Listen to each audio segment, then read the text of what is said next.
What is going on, everybody? Welcome in to the College Football Breakdown Show, Week 8 preview, brought to you by thebreakdownsports.com.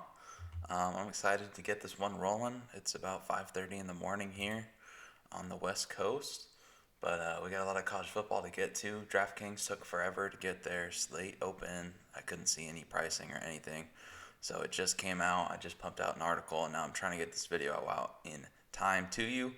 I will try to keep it short as something I've been aiming for, to keep it brief. If I don't really have an opinion and I'm not playing a game, I'll try to go a little bit quicker on those games. But again, we'll see how that goes. There is a Friday night slate I'm not going to cover just because I don't really like the Friday night slate. I won't be playing it very much. There's 3 games. None of them supposed to be very high scoring. The Louisiana versus UAB is the best game on the slate, and that only has a total of 51. So I could see targeting the rushing attacks in both of that one. UAB has 2 good receivers. You can play either one. Watkins is the big play threat. I'm going to be stacking Tulsa. They're playing a USF team that I'm extremely low on. So Tulsa's quarterback, I think, is the best quarterback on the slate, Zach Smith. I like their running back as well. And they have a few good wide receivers who are decently priced. As far as Jacksonville State, FIU, I have no idea what to expect for that game. I know FIU, as they play a bunch of different quarterbacks, so I'm not targeting them or their wide receivers. But they have 2 good running backs. They have Price, appropriately named, is very expensive, but his backup gets a fair amount of carries. He gets about 10 carries a game, and he's super cheap, so I could see targeting his backup against Jacksonville State. But some people think Jacksonville State is going to keep that one close, so those players are not out of question. But I don't know. I took a look at the pricing, and I saw their quarterback was super expensive, and I didn't. That's usually what I look for when I look for an FCS underdog. So I didn't spend too much time on that. But if you have questions, maybe I'll have looked into it if you want to hit me up on Twitter. All right, let's get into the Saturday slate here. So Big Ten football is back. Mountain West football is back, although it's not on the slate. So I'm not really sure what DraftKings was doing, why they took so long to get this out. FanDuel's still not out, so I have no. Or last I checked. Last night they weren't out. Maybe they are this morning, but yeah. So I was kind of excited to have those games, and now they're not. Maybe we'll get them in a night slate. The night slate should have a lot of Mountain West action, but no night slate as of the recording of this video. All right, Auburn versus Ole Miss. This total is around 70. They're expecting a lot of points here. Auburn's offense usually isn't great, but against an Ole Miss defense allowing 47 points per game, anything is possible. Both quarterbacks are okay since it's a high-scoring slate. There's a lot of really good quarterbacks this week, kind of similar to last week. So most of the quarterbacks I recommend will be cheaper priced options. Doesn't mean those are the only ones I'm playing, but to fit a good lineup in, there are a lot of good wide receivers, a lot of good running backs. I don't really see paying up for the quarterback. So Matt Corral for Ole Miss did throw 6 picks last week, so I don't know how I feel about him. They do have Jarian Ely, their running back, at 6,800 is fine. This Auburn defense hasn't really been one that you would expect them to be. I mean, Snoop Connor at 4.7, he gets carries as well, but I'm not super thrilled by any of those options. I think Ely would be the better play. The main way I'm looking for Ole Miss, so their secondary wide receiver options, they really spread the ball around. I don't want to pay up for Yeboah.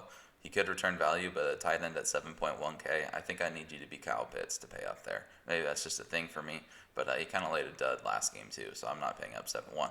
I am looking at Elijah Moore every single week. This guy sees over 11 targets every single week, and he repays value. It looked like he got knocked the F out in the first quarter last game, and he was out for a while. And the next thing I know, I check my phone, and he has over 30 points again in my DraftKings lineup. So he's a stud in cash and in tournaments. But definitely a great cash play. So I'll have Elijah Moore in lineups every week. As far as Auburn goes, if there's a week you're going to play Bo Nix, this is probably it.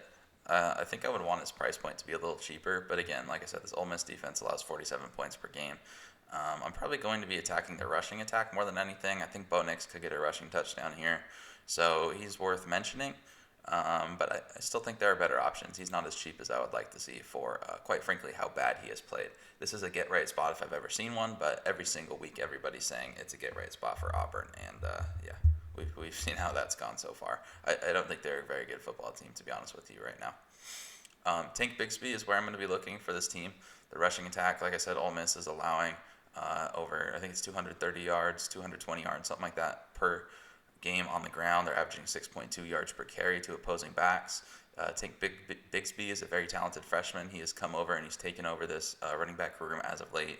He has 36 carries in his last 2 games to go for over 200 yards, over 100 yards in each game. He had a 146 and then a 111. He catches passes as well in the Georgia game. Before that, he had 7 pass catches. We haven't seen that as much lately since Sean Shivers is back. This guy is more of the pass catching back. He's a little small guy. We don't have the stats updated, of course. Nothing's updated, man. Fantrax isn't updated. DraftKings is barely updated. FanDuel is barely updated. So it's really hard for me to pull stats, and I would have to, I don't have everything conglomerated. So my stats may not be quite as on point as they have been in weeks past. But anyway, so Tank Bigsby can catch a few balls, and he's playing Ole Miss. So this is a big spot for the Tank. I like the Tank. As far as Auburn's pass catchers goes, it's really in flux because Seth Williams has been hobbled. He's played the last 2 weeks, but he really hasn't looked healthy. He's still been okay. I think he's caught a touchdown in each of his last 2 games. I know he had 70 yards his first game hobbled, and he was out for most of that game. And then he came back last week, and I played him, and I think he caught a touchdown. And he was targeted a lot in the red zone. So while he's not fully healthy, 4.9 is way too cheap for Seth Williams when he's playing this terrible defense. So I will have some Seth Williams. I will have some Anthony Schwartz. Anthony Schwartz, if you don't know, fastest man in college football, always liable to break one. Great for GPPs. He's been getting a lot more targets this year, probably due to Seth Williams being hobbled. And against Ole Miss, anything can happen. So I like both of them, to be perfectly honest with you. I'm not paying up for Eli Stove because I think Williams and Schwartz are number 1 and number 2, and yet Stove is priced as the most expensive option. No opinion in that one as far as betting goes. I find both those teams extremely hard to read, so I'm just going to sit back and watch. All right, Kansas versus Kansas State. Quite frankly, I have no interest in Kansas, even though their quarterback is at 4.9. He's not guaranteed to start. That's Kendrick. I thought this team was going to be better with Kendrick at quarterback. He's looked like the best quarterback to me so far. And then last week he comes out and he has 95 yards on 23 passes. It is supposed to be cloudy and cool. The current forecast is supposed to be around the mid-40s, worth mentioning. Puka Williams, the starting back for Kansas, is out. He opted out. So I guess that leaves value behind him. But quite frankly, Puka's a very talented back, and even he hasn't been very fantasy relevant lately. So I'm not sure I can recommend behind them. If you were to go with anybody, Gardner should see a lot of carries, and he seems like he's a decent back. I can't go with their pass catchers. I recommended Parchment last week, and he caught a touchdown, but it's just so inconsistent. Kansas State has a pretty good defense. While I think they're an overrated defense, I think Kansas might be able to score a few touchdowns here. I think Parchment and Robinson are worth the look. Robinson had a big year last year, and at 3.3K, he shouldn't be minimum priced, but he is. But still, it's a Kansas passing attack, so I can't get too excited. But Parchment and Robinson are worth mentioning. They're the clear number 1, number 2 guys in this offense. All right, as far as this game goes for Kansas State, they've won this series. They've won 11 straight in this series. What's it called? The Sunflower Showdown. But Chris Kleiman is now coaching there, so it might be a little different. Snyder liked to run up the score against Kansas. I'm not sure how Kleiman will do it, but he did win 38-10 last year. However, for Kansas State, this is usually a spot I'd look to target them. Skylar Thompson, their dual threat quarterback, is out for the year, and this guy Will Howard came in last week, and man, he looked bad. Or I think it was 2 weeks ago, but their last game, he looked real bad, man. He fell. He had a wide open first down to seal the game. I had them on the money line. And they ever had a nice upset brewing against TCU, and he just fell flat on his face when he had a wide open bootleg scramble, whatever it was. He had a wide open run and he just ate it. So I don't know, but either way, Kansas' defense is super bad. They rank 59th in total yards at a 451.8 yard per game clip, 42.5 points per game allowed. But K-State, honestly, they're probably a little overrated right now. I like to back them as dogs. I don't really like to back them as favorites. So Howard at 6.6, I'm not super interested. Their passing game hasn't been getting it going. The only way I could look is at Deuce Vaughn, their star freshman running back, at 7,000. He breaks a lot of very, very big runs. That's basically been their offense so far, is Deuce Vaughn breaking big plays. I do not think that is a sustainable method of attack throughout Big 12 conference play, but it might sustain for one more week here against Kansas. So I think that Deuce Vaughn at 7,000, he's going to be getting the rock. He's the main guy, and he can break some big ones. So Deuce Vaughn is a very nice play at 7,000. I don't know how much I will have there because there's a lot of very good options, but he's certainly one of them. And I am not interested in the Kansas State passing attack. They spread it out too much. I usually recommend their tight end more at 3.9K. We probably don't have any updated stats. But yeah, this guy's been getting a lot of targets. I'm not sure how much he'll see with Howard. So again, I'm a little bit more tepid on them. Mostly a Deuce Vaughn in that game is all I'm interested in. All right, TCU versus Oklahoma. I mean, this is a really good one. Good 9 a.m. game. I'm really going to be watching this one. It's lined Oklahoma -6.5 last I checked. The thing with Oklahoma is their offense isn't completely clicking, even though they do score points. It's frustrating from a fantasy perspective. Their tight end, Austin Stogner, has been the favorite target so far for Spencer Rattler. He actually leads the team with 17 catches through 4 games. 17 catches through 4 games as the team leader for Oklahoma. It's not really what we like to expect. So I don't love any of these pass catchers. I think Rambo is the number one guy. Mims isn't guaranteed to see the field on 100% of snaps or run around on 100% of snaps. And while Weiss is talented at 4.5, he's worth mentioning. But it's just such a mess here, man. It's so hard to read.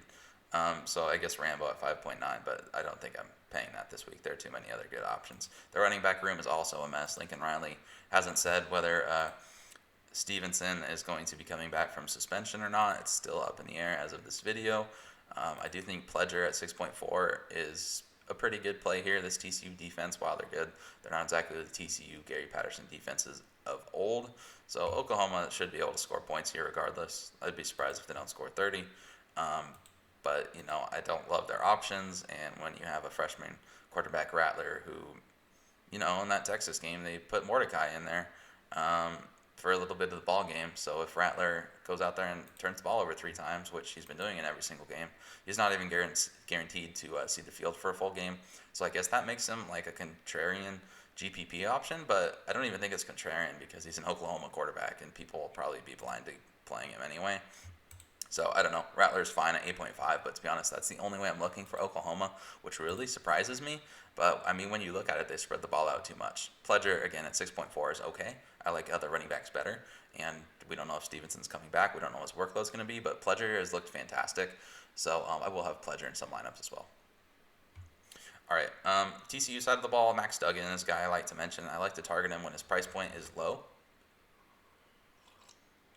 I need my coffee fixed again. It's early over here. He's a guy I like to target when his price point is low. He's a good runner. He's been running a little bit more lately. He's had over 10 carries in each of his first couple of games so far. And yeah, so mentioning that Frogs defense, a note I had written down, while you would think this TCU defense is super stout, they're actually giving up almost 30 points per game this year. I don't think their offense is, multifaceted enough to keep pace with this Oklahoma team. Oklahoma is averaging 500 yards per game, so somebody on Oklahoma is going to be fantasy relevant. It's really hard to tell who. So you could do worse than just blindly playing them, but blindly playing them so far hasn't been super profitable. It is worth mentioning the overs 4-1. The Sooners' last 5 games overall, 15-5-1. Their last 21 games coming off a bye, 16-7. Their last 23 conference games. As for TCU, the over is 10-1 in their last 11 games as a home underdog, which they are here, and 8-1 in their last 9 when an underdog of any kind. It's cashed in 9 of TCU's last 13 games overall. So I really think I'm probably going to end up playing the over. It's not an official play. I think there's going to be points, but it's weird saying I like points, but both these teams spread the ball around, and I don't really know where it's going to come from. So Max Duggan is fine at 6.8K. There are some other cheaper quarterbacks I like better, but he's definitely within play.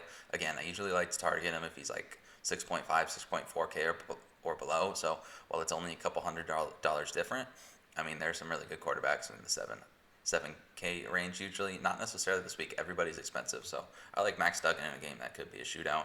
The running backs, they spread the ball out way too much. And same goes for their wide receivers. This guy Johnston, the freshman, is a beast. He's worth monitoring, but last I checked, he still isn't seeing the field very much. They like to throw it deep when he is on the field, but, I don't know. And J.D. Spielman is the other guy people look at 3.4K, but, he's been banged up, and he hasn't even been starting most of the games. So there's no way I could play him here. So, yeah. All right.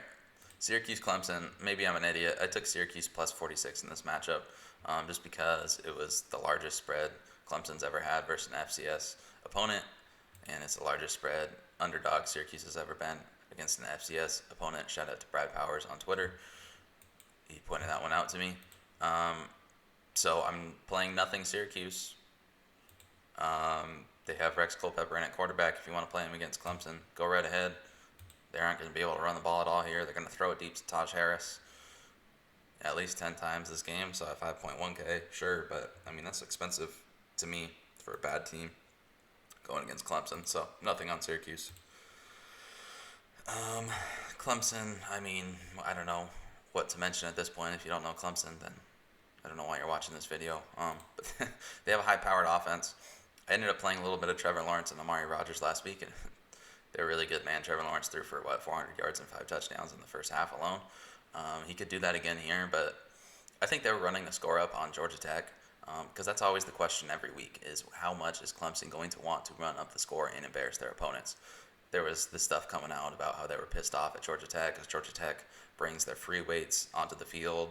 So I think it was at Georgia Tech this year. So it must have been last year. They brought their weights to Clemson and they were tearing up the field, lifting weights before game, and Clemson was all pissed off about it. Which I don't know if that's a real thing or not, but I've heard a lot of people mentioning it, and it seemed legit from what I saw. So anyway, I think Clemson was just pissed off, and that's why they destroyed Georgia Tech last week. I mean, winning by 46 points is a lot in an FCS game. You could have a backdoor cover. You know Clemson's going to be pulling their guys. Clemson has great guys normally, but when I'm looking at them in this game,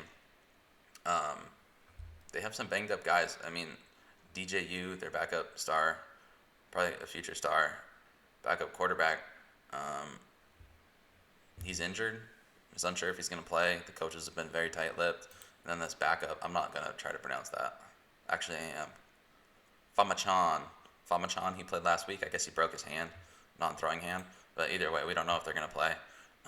Anyway, then the last 3 years, as this big of favorites, the Tigers are 0-3 against the spread. Clemson is. Again, those teams were Furman, Wofford, and Citadel, so hard for me to believe Syracuse is worse than those teams. I don't know. But when they're favored by at least as many points as they are against Syracuse here. So anyway, Dino Babers is fighting for his job. I don't know whether his team's going to give up or not. But anyway, these Clemson options are just a little bit too expensive. I mean, Trevor Lawrence, again, we don't know how much he's going to play. I'm not going to pay him at 9.5. That's like really expensive. I mean, if he's 8.5, 8.8, maybe, but 9.5 is like about as expensive as you'll see anybody. Amari Rodgers at 6.8K. He's always the wide receiver I look to. I still think he's too cheap. I still think he's by far the go-to option in this offense right now.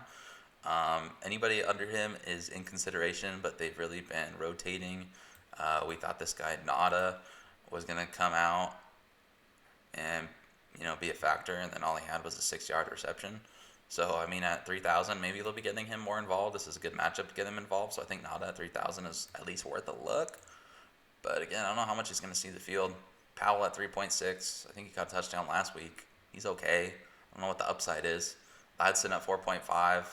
Again, I think he's going to be rotating a little bit, but he's a big threat. He could catch a touchdown. It's fine. Galloway, the tight end, at 4.7. Sure, it's fine. But Rodgers is really the guy I'm looking for. I probably won't play a ton of ETN just because of how expensive he is. And again, I don't know how much they're going to use him. If their backup quarterbacks are banged up, I think they could use the backup running backs more than the backup quarterbacks, or the backup quarterbacks will be handing the ball off to the backup running backs. So while they usually look to ETN a little bit more than others because he can still return value, just at that price and with the loaded options this week, I'm not quite getting there. So very little ownership for me in this game on either side. Although obviously I'll have some of Clemson because how can you not? Probably mostly on the Amari Rodgers side. All right. Florida State versus Louisville. I think this is a little bit of an underrated game this week, fantasy-wise. I'm going to be looked to target this one. I mean, Louisville is allowing 29.8 points per game on the season defensively. I think some people might be looking away from this game since they see, they held Notre Dame to 12 points last week, 12-7, and it was low scoring. But I mean, that's an aberration. If you've seen anything of this Louisville team over the last 2 years, you know the kind of the brand of football they play. It's explosive plays on offense, get it to their athletes, and then on defense, it's just they stink, man.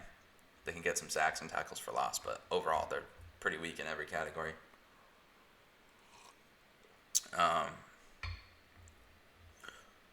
That's the fewest points Louisville has allowed to a Power 5 opponent since the 2017 season. So yeah, it's an aberration.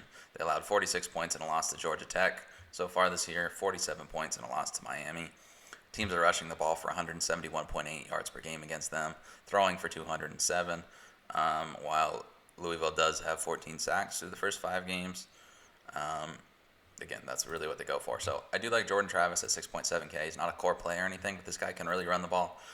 He's going to be running the ball, about 10 times, and I would be surprised if he doesn't get about 100 rushing yards or so, or a rushing touchdown.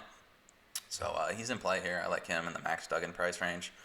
Not a core player or anything, but I do like him. If I knew what was going on with these running backs better, I would really recommend their running backs. I think, LaDamian Webb.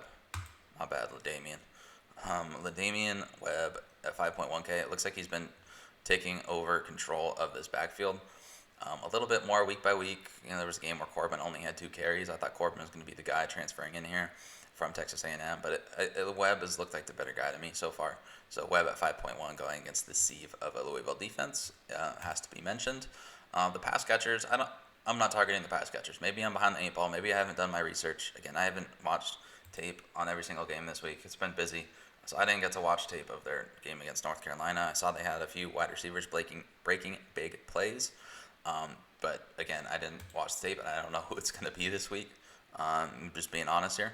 But again, I'm more looking to target the rushing attack or the quarterback anyway. It is worth mentioning Tamarian Terry, their star wide receiver, is out, and I have been targeting him a little bit this year because he's been underpriced, and these backup options are underpriced. So I'm sure if you're watching this video, you probably are attuned to other information. So if somebody tells you to play a Florida State wide receiver and they feel good about it, know that, they're probably a good option. I don't know at this point in time. I don't have one singled out. As far as Louisville, I think their quarterback, Malik Cunningham, is worth mentioning at 7.5K. He's a dual threat.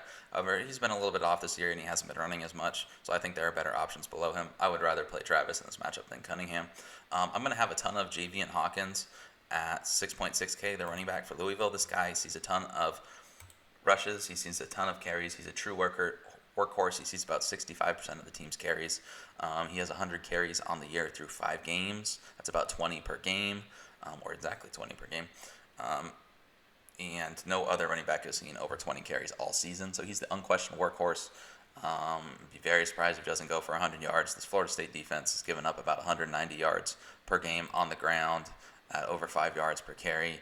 And those numbers are boosted by when they played Jacksonville State and allowed only 60-some rush yards for 2.9 yards per carry per clip. So if we take those out, something like 220 yards per game against Power 5 foes. Louisville's desperate for a win here. They're going to go to their guys. They're going to try to get a win. So I'd be surprised if Hawkins doesn't have a pretty good game here at 6.6K. I'm also going to be playing some of Atwell. I might play him in a lineup with Hawkins, but if I don't have Hawkins, there's a good chance I'll probably have Atwell. This guy, he's one of the best deep threats in all of college football. I feel like I mention him most weeks. He's gotten a little bit of a slow start, but he still gets targeted a ton. He's played some really good defenses. And he's really liable to break one here against Florida State team that you can't trust to be 100% focused for an entire game. This is a hard team to read because Louisville's been disappointing and they're very up and down. They can be explosive, but they're bad defensively. And Florida State, we don't know what kind of effort we're going to get from them. Is it going to be like the first half last week against North Carolina, or is it going to be like they were any other week? So it's a hard game to watch. I'm not betting it either way. I'm really excited to watch, and I think both sides are viable from a fantasy perspective. But Tutu Atlet, 6.3K. There's so many good wide receiver options this week, but most of them are super expensive. So I think if you need just a little bit, Elijah Moore's 8.1K and Tutu Atwell at almost 2,000 cheaper, could be a very good option. You could maybe afford both of them, and you could have 2 wide receivers that are bound to go off. I don't know. I like Tutu Atwell at 6.3. I think he's too cheap. Des Fitzpatrick, he's had a few slow games, but I think he has enough of a track record in this offense where he's had enough big games. At 4.2K, that's way too cheap. So I will own some Des Fitzpatrick as well. A little bit risky, but again, that's way too cheap. All right, NC State versus UNC. I do like the quarterback play here for NC State. So Devin Leary is out for the season. I've targeted him some just because he's been too cheap pretty much every week.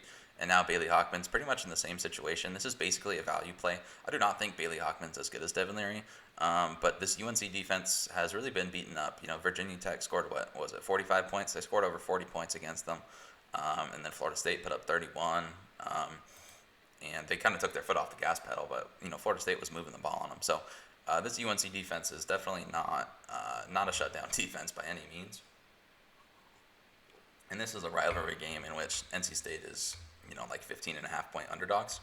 So they should be playing from behind. So I do think NC State's going to be able to run the ball pretty easily here, like everybody has on UNC.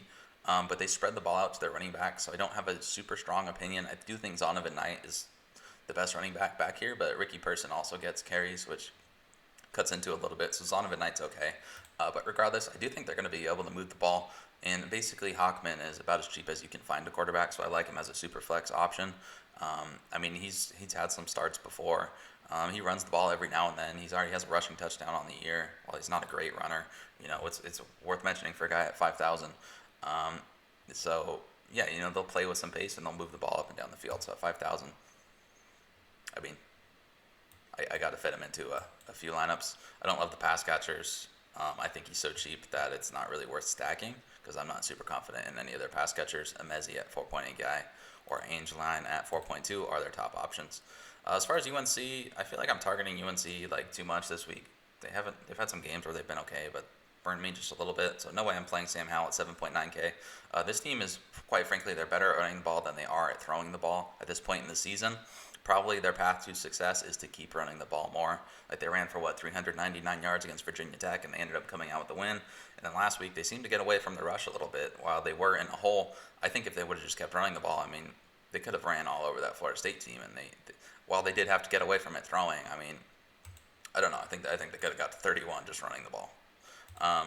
But anyway, so we're not sure how much they're going to pound the ball here. Javonte Williams should not be that much more expensive, so I cannot play him while he is a fantastic back and has a little bit more touchdown upside. Historically, these two guys have been fairly even in their fantasy points, so Michael Carter at 5.9 is fine. But again, I'm not really targeting this team this week. Carter would be in consideration. Williams is too expensive for me. I would rather get a Chuba Hubbard than Javonte Williams any day of the week. The pass catchers here, Daz Newsome at 4.3K.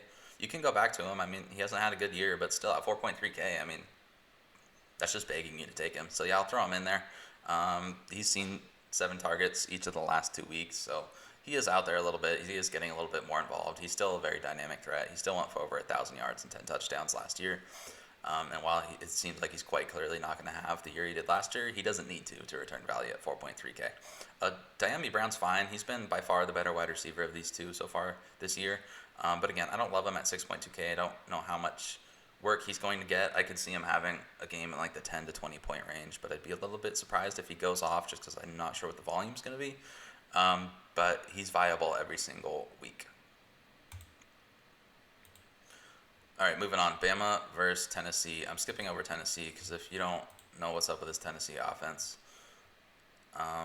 go watch the game from last week. Just god-awful. Jared Garantano, if you like your quarterback throwing pick sixes, then sure, you can roster him. Teams have been able to run the ball against Bama somewhat, but this Bama defense does seem to be getting it together just a little bit. So I'm not sure I'd roster a Tennessee running back. And Josh Palmer's too cheap at 4.9. That's actually not a terrible play. This guy's a really talented wide receiver. But again, if he has Patrick Surtain on him all game, can't get too excited about that one. I think Bama's playable every single week. The prices are really expensive. I think Mac Jones is in play here. They're favored by about 21 points. So who knows how much they're going to run the ball, throw the ball. But at this point with Bama, it almost doesn't even matter. They're so explosive. They're so good. Mac Jones is fine at 8.3K. Najee Harris is too expensive for me this week at 9.7. That's like ridiculously expensive. So I'm not quite paying up there, but nobody would be surprised if he got like 3 touchdowns. So if you're able to fit him in somehow, then sure, you could look that way, but just a little too expensive for me. These wide receivers are fine. I like them. The way I'm looking is Jalen Waddle, since I just think he's been so consistent. He's had over 100 yards in each game. I think he's had a touchdown in every single game. So he's got a pretty safe floor, and he's got a very, very, very high ceiling, one of the most explosive players in college football. So I love Jalen Waddle. I love him every single week. So I'm going to have some of him this week as well. John Mechie at 5.5 is worth mentioning. He's a fantastic deep threat. Seems like he's going to catch a deep pass touchdown more often than not, week in and week out. So he's okay at 5.5K. You can certainly go worse. Devontae Smith at 8.4 is fine. He had a big week last week. He's a beast. But I just think Waddle's probably better for the price point. All right, moving on. Texas at Baylor. A Big 12 game I'm actually not I don't have a ton of ownership in, or I probably won't. Ellinger is too expensive. This Baylor team seems like they might be a little bit more defensive-minded than a lot of people are probably thinking. Their offense hasn't really shown me much the first couple of weeks. And while their defense didn't return very many people, they have a defensive-minded coach, Dave Aranda, coming in there. Seems like that's kind of the brand of football they're going to play, but they haven't been tested. And they've had a million games canceled for COVID. So if anybody's telling you they have a perfect read on this Baylor team, they know more than I do. I don't really know what to expect, and when it's that much is up in the air, I'm not going to really target this game. So not much of Ellinger for me, just too expensive. I think Brewer at 7.1K in a game they're 9-point underdogs in a Big 12 game. Charlie Brewer against a Texas defense. Usually I would target him, but he's had a slow start to the year at 7.1K. I think he's fine. I might have him here or there. But again, this offense really hasn't shown me enough so far. I don't want to target the running backs in either game. Texas, is splitting reps. Bijan Robinson at 3.3K is starting to get more and more carries. Of course, that's dependent on the health of Roschon Johnson, which makes me a little bit nervous. But, Bijan Robinson was a 5-star. He looks like he might be, might be one of the best young freshman running backs in the country. I mean, he certainly is. They're getting a little bit more comfortable giving him the ball. So at 3.3K, he can certainly return value. I have him circled, especially for Roschon Johnson now. I will absolutely own Bijan Robinson. Baylor spreads the ball out too much to the running backs for me to consider them here unless they were cheaper. As far as the wide receivers in this game, man, Baylor, Tyquan Thornton at 4.5, I guess he's okay because he was supposed to be the top option. I thought he was really talented going into the year, but he hasn't really done much thus far. He had a goose egg in his first game, and the second game he only had something like 40 yards. So I'd have to see more from him, but he is cheap, so worth mentioning. But not really targeting them. They spread the ball around. Texas's wide receivers, I got burned by Jake Smith. He played, and there was no news on him not playing until, after kickoff against Oklahoma. And that just really threw me for a loop. Now, the slot is the position to target. And now Jordan Whittington, who took over for Jake Smith last game, now Jordan Whittington is out yet again because he's out every other game. Seems like he's going to be out for a few games.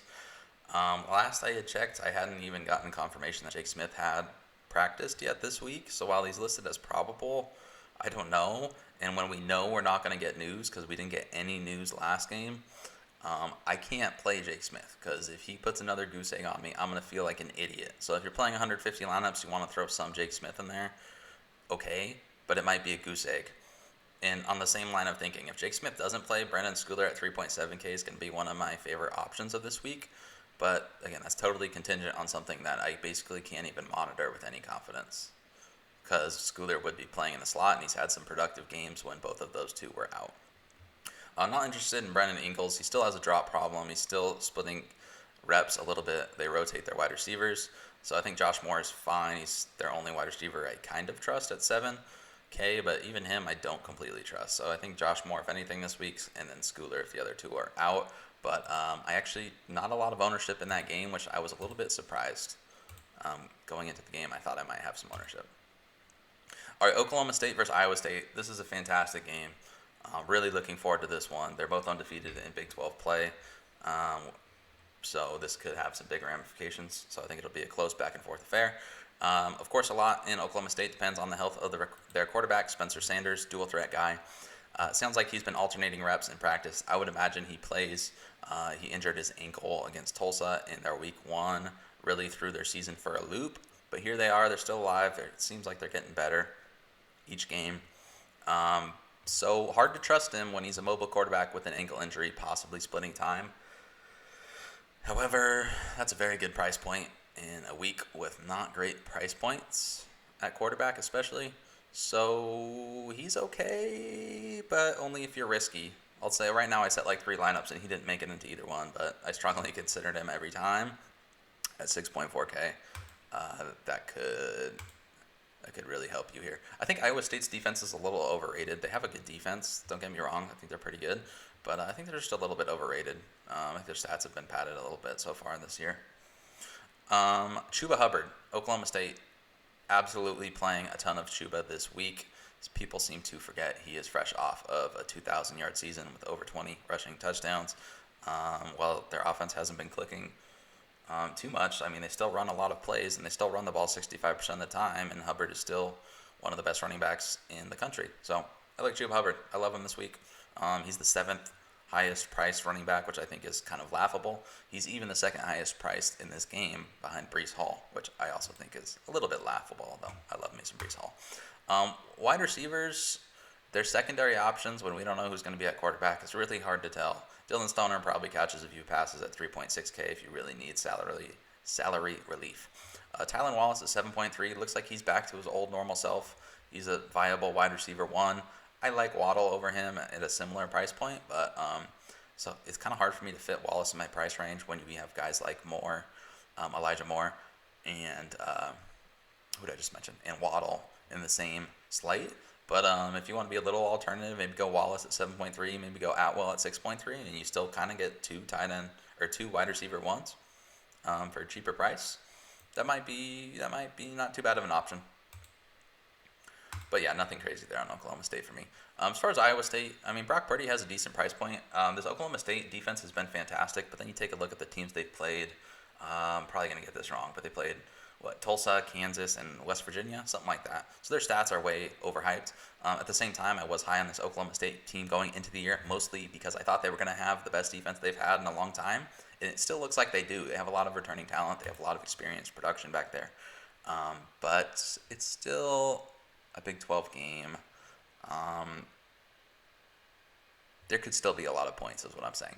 I don't necessarily expect that, but I also wouldn't be surprised if this somehow turned into a shootout and everybody's saying, what happened to Oklahoma State's defense? Well, they could still be good, but Iowa State has a good offense, and by far the best offense they've played so far this year. So Brock Purdy at 6.9 is fine, but doesn't get me super excited.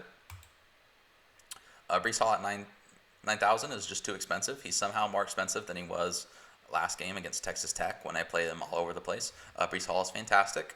You could have an okay game here, but I don't see how you would pay 1.5K more for him instead of Hubbard. As far as the pass catching options go, Hutchinson has been looking like their go-to guy. He transferred in. I believe he's a junior college transfer. He's a good outside threat. They give it to him short.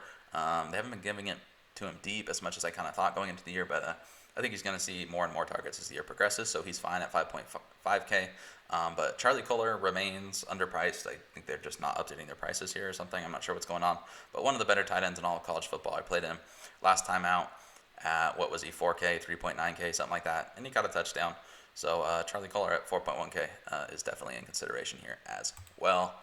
ND PITT, I should probably not spend too much time on this one. It's got a total of 44, 2 defensive-minded teams. Pitt's quarterback is probably out Kenny Pickett. So Joey Yellen at 5.9 is cheap, but there are better 5K options like Bailey Hockman and Sam Hartman. So I'm not sure why you would do that. They can't run the ball at all, and they spread it out to their wide receivers. Jalen Addison is okay. His price keeps going up a little bit, so he's fine at 6.1K. Other than that, they spread the ball out too much for me to trust anybody. Worth mentioning, if you need a super salary saver, Shockey Jock Louis has been seeing a lot of targets. He just hasn't done anything with them. I think he's talented. I think he probably has a better game than he has so far. But he had 5 catches for 40 yards last game, and he's out there. He's out there on the field, and he showed some rapport with their new quarterback for the time being, Joey Yellen. So if you need a super salary saver, Shockey Jock Louis. Otherwise, not targeting much. Notre Dame. I'm a Notre Dame fan. But I'm not interested in anything. They spread, fantasy-wise, for the most part, they spread the ball out too much.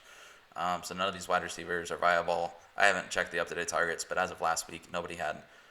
Their target leader was Tommy Tremble, the tight end down here, but he only had 13 targets all year, and the second most targeted guy was their running back, Kyron Williams, who had 12 as of last week. Only thing I would be interested in here, so Tremble's still cheap, but he's had a few duds in a row, and again, there's no reliable target volume. Kevin Austin Jr., I think this guy's the most talented wide receiver on the team. He's had a lot of adversity, I guess we'll call it. I saw him catch his first pass last week. I don't have updated final stats. I don't think he did much. But I think he's the most talented wide receiver on this team, and I think they're going to need a talented wide receiver option. We saw against Louisville last week, and we've seen it before with this Notre Dame team. What they struggle for is talent on the outside at the wide receiver position. And when they don't really have much, except for Lindsey and Austin, I think Austin's going to take over eventually. So I don't know if it's going to happen this week, but for a minimum price guy, if you have to, Kevin Austin's okay. Pitt has the number one rush defense in the entire country, so no way I'm playing Kyron Williams unless you want to be like super contrarian. Sure, go ahead, but I don't play enough lineups to do that. But yeah, if you're looking for super contrarian, for good reason. But I do think they're going to need to throw the ball in this one. Everybody knows, or if you don't know, Pitt has one of the best defensive lines in all of college football. They're really good at getting pressure. Even though they had some opt-outs, they're still just monsters. And while that's worked for them so far, on the other side of the ball, Notre Dame has one of the best offensive lines in all of college football. So while they might get a few sacks, I think they're going to protect Book better than people are expecting. And with Notre Dame's not running the ball, Book will probably take off and scramble a little bit. I wouldn't be surprised if he got a rushing touchdown. And I wouldn't be surprised if he has a decent day throwing the ball. So he's not good enough to consider at 7.4 probably. But as like a contrarian option that has some value and has some rushing upside, it's worth mentioning. I haven't played him yet, so I'm not super confident in it. But yeah, I can see Ian Book having a better game than is expected, is I guess how I'll put it. All right, Virginia Tech versus Wake Forest. This is a game I'm really looking to target. The total's around 70. Wake can't stop anybody. Virginia Tech's defense has been pretty bad so far, with the caveat that they might be getting better. They held Boston College to 14 points last week, and while I'm not super high on Boston College's offense, the main takeaway for me was that Virginia Tech might be finally getting healthy on the defensive side of the football. They had a lot of COVID going on. They had a game where their entire starting secondary was out, I think except one guy who wasn't even a starter going into the year, but he was because of opt-outs. But anyway, they've been ravished, like pretty much more than any other team, or at least close to it. Their defensive coordinator missed at least one game, and they finally got those guys back last week. And I think this Virginia Tech team is pretty good, man. I think they are pretty good. Unfortunately, they caught North Carolina when Virginia Tech wasn't fully healthy, but now they are. Now they have Hendon Hooker, I think by far a better option than Burmeister, who they were forced to play. Now they're playing Hooker. He had 3 rushing touchdowns at 8.7. That's like ridiculously priced. But I do like a game stack in this game. Hendon Hooker at 8.7, and then Sam Hartman for Wake Forest at 5.9K. I think holds a lot of value. There should be some pace. Both teams should score. So Hendon Hooker's fine, but very, very expensive. So if I'm playing him, it's probably in a game stack. As far as the running back, I think Herbert's too expensive for me this week, but he's definitely worth mentioning. This guy's been a monster every single week, and Wake Forest really can't stop anybody on the run.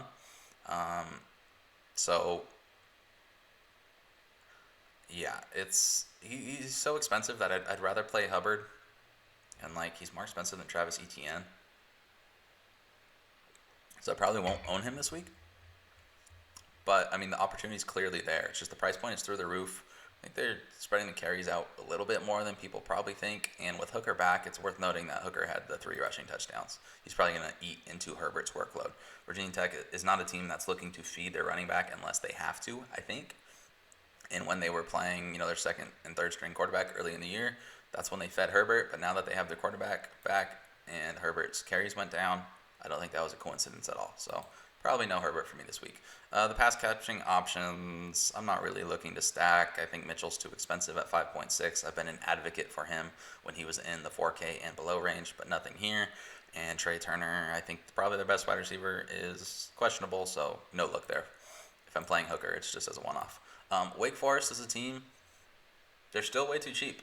People don't realize they have a bad defense and a good offense, and they play with high pace, and they can run the ball and they can throw the ball.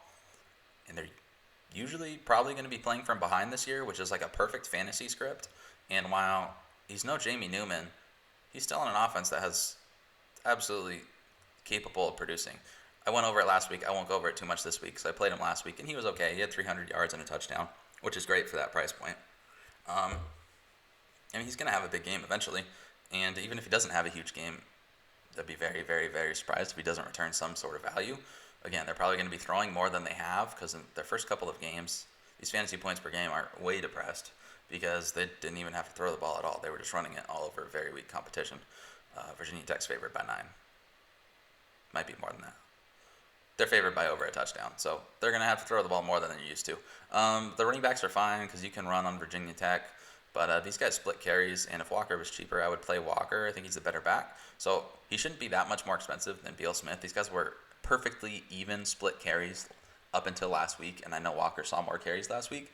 But they've shown that they give Beal Smith the ball. He actually, I think last time I watched the game, he actually started. They had him on the first drive. So he's way too cheap at 4.2. He's worth an option. But mostly where I'm going to be looking is Hartman, and I will consider stacking him with either Roberson or Green. They're both at 4.6K. Roberson has had the better year so far. He had 7 catches for 126 yards last week out. And Green has not had a huge game yet. I think he is the most talented wide receiver on this team, however. He's more of an outside guy. And while the outside guy was a little bit more profitable when we had Jamie Newman throwing the ball, they're still going to have a few big games here. In a game with a lot of pace, they're playing from behind. I'm going to have some Green, some Roberson. Probably not both of them. Probably usually stacked with Hartman, but they are fine as a one-off as well. So I like both Green and Roberson. It's hard to tell because the targets have been very inconsistent, and they've had a lot of guys banged up. Green hasn't been fully healthy for many games, so it's hard to say.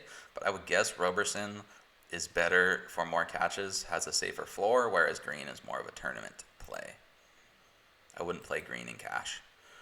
All right, last, and actually maybe least from a fantasy perspective, Kentucky versus Missouri. Kentucky's about a 5.5 point favorites. I'm a little biased because I like Kentucky and I don't really love Mizzou, but no interest in the quarterback. They don't throw the ball at all. Probably no interest from the running back position. They spread the carries out. However, if Smoke is out, Asim Rose at 3.9K is too cheap because he still splits carries with Rodriguez. So I didn't really see that price until now. Asim Rose at 3.9 is fine. But again, this should be a kind of low scoring one, kind of closely matched one. If you see Kentucky scored 34 points last week, that's misleading because they had 2 pick sixes against Jared Guantanamo Bay.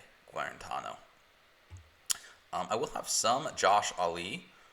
I mention him, it seems like every week. He's the clear-cut go-to number 1 wide receiver option on Kentucky, and while they don't throw the ball a lot, it's not a fantasy goldmine. If you are playing and constantly receiving targets, and I think he's an NFL talent, you're gonna have some big games, and he's already had some decent games. So I don't know what the ceiling is, but he's okay at 4.7. And it's worth mentioning Missouri last time out, they were in a huge shootout against who did they play? Against LSU. But that was LSU. Kentucky, not quite LSU from the offensive side of the ball, so very little ownership. Missouri, I'm pretty sure I'm gonna have no ownership here. I did not see their quarterback was this cheap. I guess he's worth mentioning. I don't know how to say his name. Basilic? I don't know. I'll be honest, I haven't watched a Mizzou game with the sound on. I don't know his name. Pronunciation. But he looked fantastic against LSU. I think that's more a product of how bad LSU's defense is. If you don't remember, they gave up an SEC record amount of passing touchdowns in their very first game. And then they got absolutely blitzed by this guy, Basilic. However you say his name. I'm sorry, dude. I'm butchering it. But he threw for over 400 yards and 4 touchdowns last time out. So while I think this Kentucky defense is pretty good, I don't think they're fantastic. So I'm actually intrigued at 5.5. I don't love playing anybody in this game, but if I have some interest in Hawkman at 5K, I have to mention this guy at 5.5K. So he's interesting. I wish I knew that price point earlier. I would have done a little more research. So worth keeping an eye on. As far as running backs, this guy, Larry Roundtree, there seems to be some fantasy sites that really love this guy, even though he had below 4 yards per carry last year, and it was way worse in SEC conference game only play. So I don't know. I don't really love him. He's fine. He has a good price point in a game that should be close. So sure, he seems to be playing better this year with the new coaching staff. So at 5.3, he's okay, but really not somebody to get excited about. Maybe in cash games only, I guess. I'm not very excited. Their wide receiver core is super difficult to read because they had a lot of guys out with COVID who should be back. So the guy I was looking to target going into the year and who now has missed some time, so people might be off of him thinking he's injured when it was just COVID related, just COVID, not to downplay COVID. But again, it is most likely it's like contract tracing. There's no news. Again, they don't really disclose who exactly had it and who was sick. But anyway, if he's supposed to play, I'm assuming it's not going to affect him. So at Hazleton, at 4.7K, that's a super cheap stack with their quarterback. So that's interesting. I don't love it because, again, not a game I'm looking to target at all. But when you get guys who are that cheap, and when Hazleton's the number one guy that cheap, it's not terrible. All right, to recap, there are a lot of very good quarterbacks. You can't go too wrong with any of these top-tier guys. I'm not playing many top-tier guys. I'll play Hooker if I pair him with Hartman for a game stack. I'll have some Mac Jones. Matt Corral is fine. He did throw 6 picks last week. Easy to say, if he just didn't throw interceptions. But if he didn't throw those interceptions, they were actually really moving the ball. He would have had another huge game. And Auburn defense hasn't been the Auburn defense that we typically think of so far this year. So Matt Corral, sure, he's fine. No Howell, no Cunningham for me, but he's okay. Probably no Book, but like I mentioned, he's okay. Brewer, okay. Nix, Purdy, Duggan, Travis, all worth mentioning. I like paying down a little bit here. Probably Duggan and Travis. Spencer Sanders, if he plays, super risky, but 6.4, worth keeping an eye on for sure. Mizzou's quarterback, worth keeping an eye on. Don't love it, but I think he's too cheap. Hawkman at 5K, way too cheap, so I will have some of him. So no guys I'm beating the door down for this week. There's a lot of fine options. All right, running backs, there are so many expensive ones. A lot of guys I mentioned I'm not paying up for. Not paying up for Kyron Williams, Javonte Williams, maybe Etienne, not Herbert. Probably not Breece Hall. Probably not Najee Harris. He's really expensive. I'm not crossing Najee Harris off because I think that'd be dumb. But again, just really expensive. Love Chuba Hubbard, 7.5K. Deuce Vaughn, 7K, pretty good. Ely is okay at 6.8. Hawkins, I love him at 6.6. Bigsby, I love him at 6.5. Pledger is okay at 6.4. Donovan Knight, all right at 5.5. Roundtree, worth mentioning at 5.3. Webb, risky, but could pay huge dividends at 5.1. And that's pretty much it, except for Beal Smith if you're paying down at 4.2. Letty Brown, I feel like I mentioned him a lot. He's been a really good backup for Hubbard, so if you fade Hubbard, maybe consider LD Brown as a contrarian guy. It's worked out for me a few times. And Asim Rose at 3.9 if you're getting a little crazy. I will probably mostly pay up for Chuba Hubbard and a guy in the 6K range for running back, if not 2 guys in the 6K range, like a Bigsby or a Hawkins. Or Vaughn if I can get there, but probably won't. Wide receivers, there's a lot of really good wide receivers. Hard to go wrong. If I had to choose, I like Moore and Waddle as the top guys. But, all these guys are good. Wallace, Rogers are guys I would consider. I will have some Tutu Atwell at 6.3K, big play guy. De'Ami Brown and Addison are worth mentioning. Not sure I'll get there with them this week, but worth mentioning. Rambo, at 5.9. Jake Smith, if he was healthy, I would love him, but again, no guarantees. Mechie's deep play threat at 5.5. Schwartz, deep play threat at 5.3. Palmer, too cheap at 4.9. Seth Williams, same thing. Hazleton, same thing. Josh Ali, same thing. But again, neither one of those guys will probably go crazy in that matchup, but you never know. Parchment and his teammate Robinson are okay. And I like Daz Newsome at 4.3. Can't forget the weight guys as well. All right, that wraps up the DFS portion. Really quickly, some best bets. I went 3-2 on the tips I gave out on the show last week. So I've been doing okay. I had started off really hot, then I had a few losing weeks, and now I've had 2 winning weeks in a row. So we've been a little up or down. So I'm not going crazy with these. But I have Cincinnati plus 2.5 over SMU. I just think SMU's a little overrated. I mean, yeah, they beat Memphis, but this Memphis team pretty clearly isn't the team they were in the past. I just think Cincinnati was supposed to be a better team going into the year. I still think they're probably the better team. So if they're catching points against SMU, who just almost lost to Tulane last week, of course I'm taking Cincinnati. Not saying it's guaranteed to hit, but of course, I'm going to hit that line. I took Wyoming and Nevada under 51. So I had Wyoming circled as an under team this year. If you were playing all their unders since late in the season in 2016, you would have hit at a 28-11 clip. That's 72% covering to the under by 6 points per game. That's the best mark in the country. Last year they were 4-9 to the under, 4-9 over under, so 9-4 to the under, 2-6 in conference play, and 1-5 away. So really an away under team I had circled. So then I look at the Nevada side of things to see whether I want to play the under. And in the last 7 years, the unders for Nevada have been 55-33. That's at 62.5%. So I am definitely taking the under in that one. I took Iowa -3 versus Purdue. I don't know how I feel about this one because Iowa's had a very tumultuous offseason, let's call it, with their coaching staff and the players. It's not really a team I was looking to back. However, they have been one of the most consistent football programs in the entire country. They do have a new quarterback, sure. They do lose their 2 best linemen, 1 on defense, 1 on offense, sure.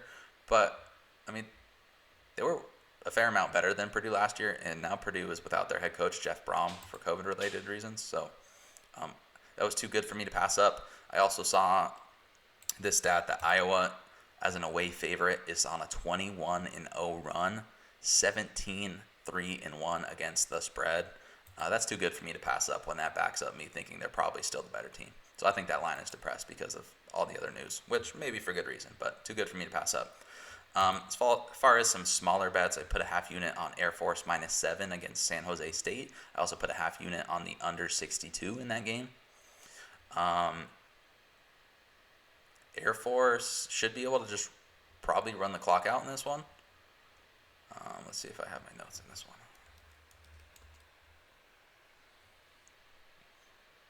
Oh, I don't have my notes. But Air Force was a team I was looking to play for an under when they're away. And then San Jose State was a team I was looking to play the under when they're at home. Maybe not necessarily the roles reversed, but in those situations, yes. And it makes sense to me. I think Air Force is going to be able to run the ball. They aren't going to be able to throw the ball as much as they did last year because they lost Dalton Hammond III, was dismissed for the program, or he's in bad standing, whatever they call it, cadet in bad standing, something like that. So I like the under 62 and Air Force -7. Now, we haven't really seen San Jose State play, and we've only seen Air Force play, I think, once. So that's why I'm going half unit on that one. And then I also put the half unit on Syracuse +46. Like I mentioned earlier, maybe I'm an idiot, but when I see that many points, I kind of have to at least sprinkle a little something on it because it's just too many points in my opinion. Now, would I be surprised if Clemson wins 55-3? Not exactly, but a lot of opportunities for Syracuse to cover there and Clemson to pull their guys. All right, that wraps up the show, guys. Good luck this week as always. I put my Twitter here. It's at YonkersCFB on Twitter. I'll put a link to the Breakdown Sports Twitter handle as well. If you could give us a follow, I would greatly appreciate it. If you have any questions, I will be on Twitter. I usually post my CFF notes on Twitter as well. If you're playing college DFS, you're going to want to be checking for any last-second news. There's a lot of last-second inactives. Sometimes we don't know until the game kicks off. That's just the way it is. It's brutal. Last week we were scrambling. Kylan Hill, I didn't really have much of him in there, but he was announced out. The rumors were true. And then DeMonte Coxey, the opt-out rumors were true. Nothing was verified by any trustworthy accounts until, 9 minutes before kick, 10 minutes before kick. So I was really scrambling. So have some backup options ready if you hear rumors. Don't necessarily get a guy out of your lineup, but check right before kick. And if you're see any news, be ready to have a replacement to get them out of there. I'll also put a link to my CFF article. I write an article every week breaking down some of my favorite plays in a little bit more detail than I have time to go over in this video. But anyway, thanks for listening, guys. Take it easy and good luck this week.